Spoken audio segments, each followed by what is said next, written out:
So here we are going to study the four different classification of the rotating mass. So first one is the balancing of a single rotating mass by a single mass rotating in the same plane. So a single mass, if it is rotating in the same plane, that is the first classification. The second one is the two masses is rotating in different planes. So if you want to balance a single rotating mass by two masses which is rotating in different planes. So that is second one. Third one is balancing of different masses rotating in the same plane. Here one or more masses are rotating in the same plane.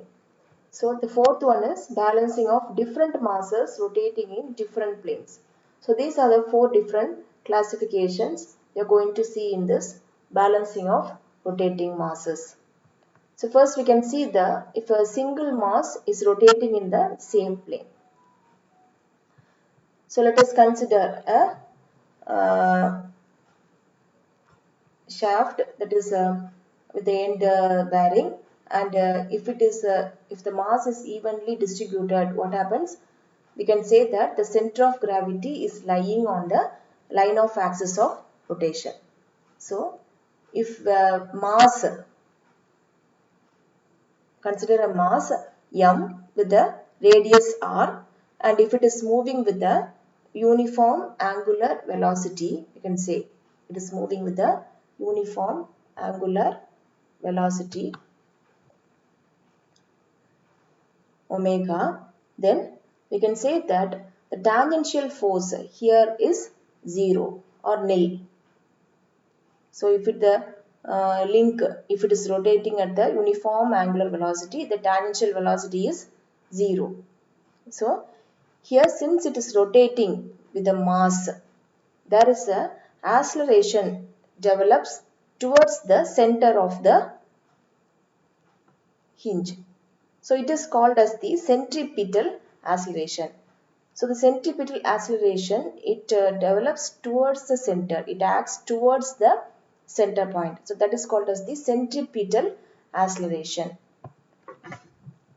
So here we are, since there is a mass and acceleration, so there will be a force, because mass into acceleration is called as the force. So there will be a force created in the link, in the direction of the acceleration. So that force is called as the centripetal force. So according to the Newton's third law, we can say that for every action there is an equal and opposite reaction. So centripetal force acts towards the center, and what happens? The reactional force is developed. So the reactional force is called as the inertia force. So the inertia force acts in the opposite direction. That is called as the reactional force. So this reactional force is called as the centrifugal force.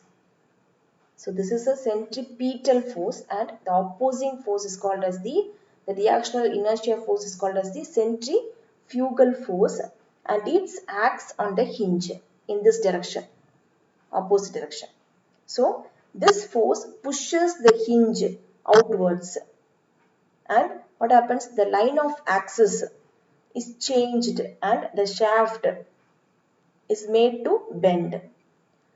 So since the shaft is made to bend, what happens? The end bearings is damaged. End bearings is the life of the end bearings is reduced, and it creates noise, and the rotor life is also reduced. So this centrifugal force is the unwanted force.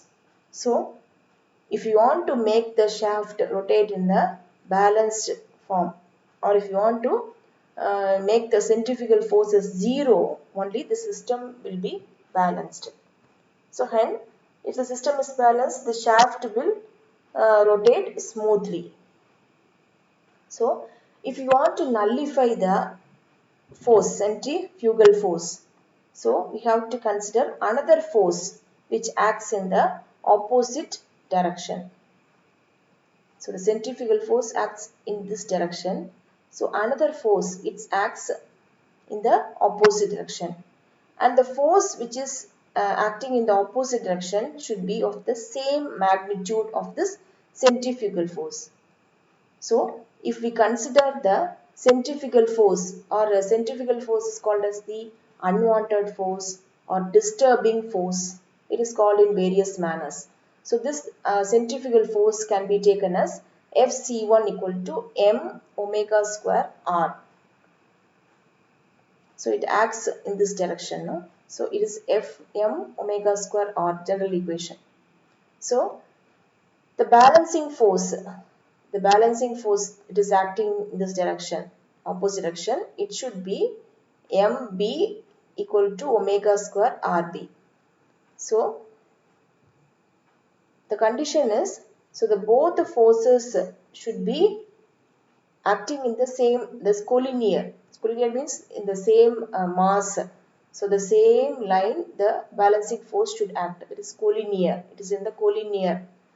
So it should be opposite. So here the centrifugal force is acting here. So it should be opposite.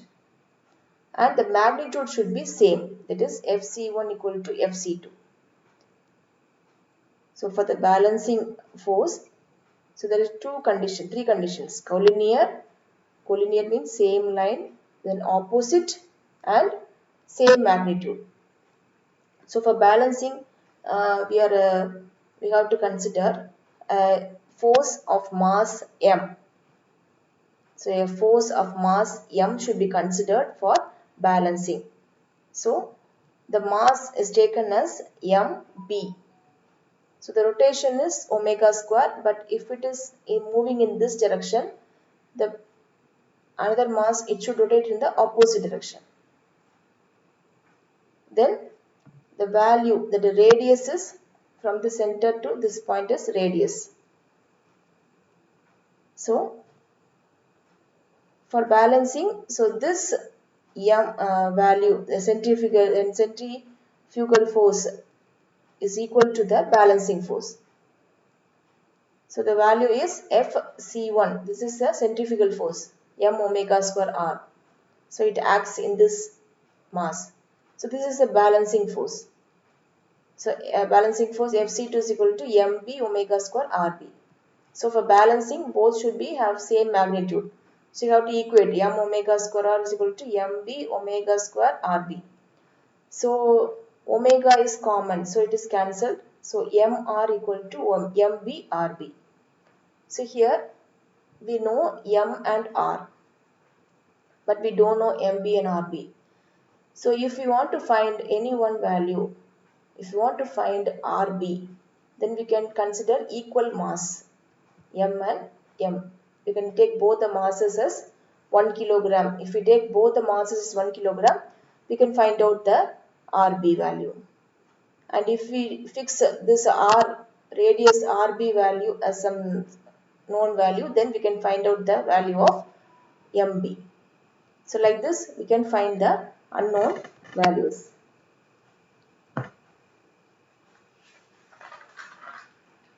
So from this, we can find out what is the meaning of balancing. So we can see what is the balancing.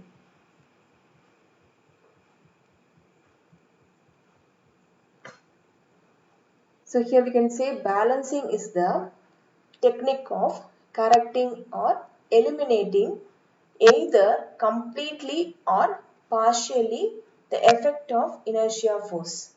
So we can correct or we can eliminate either completely or partially the effect of inertia force and centripetal moment acting on the machine parts. That is called as the balancing. We have to remove or reduce the effect of the inertia force and make it balanced.